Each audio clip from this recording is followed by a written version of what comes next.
Super. బాబు నీ life story, నీ bonding ఎక్కడ, నువ్వు పేరేంది చెప్పు. నా ఫుల్ నేమ్ వచ్చేసి అన్న జి అనీష్ విజయ్ కుమార్ యాదవ్. అనీష్ విజయ్ కుమార్ యాదవ్, 3 పేర్లు. 4 పేర్లు. నేను పుట్టి పెరిగింది తెలంగాణనే, హైదరాబాద్ లోనే. నేను పుట్టింది కూడా గాంధీ హాస్పిటల్ లోనే. ఓకే. కానీ వీళ్ళది వైజాగ్. డాడీ వాళ్ళది ఇదైతుంది డాడీ వాళ్ళు అయితే అదే. సరే చలో. అయితే పేరు చెప్పాలి, చెప్పిండు 4 పేర్లు ఉన్నాయని కౌంటర్ కూడా వేసింది. రాస మొత్తం గాలి. నిక్ నేమ్ బబ్బు అన్న.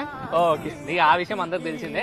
కానీ లేకపోతే వేరేలు కానీ అరే ఇమ్రాన్ అన్నతో తిరగకు అట్లా నువ్వు ఎందుకు అన్నతో ఇట్లా తిరుగుతున్నావు, ఖరాబ్ అయిపోతురు అని అంటే నేను అయినా పట్టించుకోకుండా లేడీ గెటప్ చేస్తుండే కదా అన్నప్పుడు, దాని గురించి అయినా పట్టించుకోకుండా అన్నతో ఇప్పుడు అన్నతో. సార్ నీ ఫ్యామిలీ మెంబర్స్కి ఎవరైనా చెప్పిరా అంటే మీ డాడీ మీ మమ్మీ గారిని చెప్పిరా అరే అన్నతో తిరిగితే అందరు ఇట్లా అంటున్నారు రాబోయ్ నన్ను అడుగుతున్నారు ఏడిపోతాడా? లేదన్న, అంటే ఇంట్లో కూడా అన్నతోని మొత్తం ఫ్రీ ఉంటారన్న, ఏం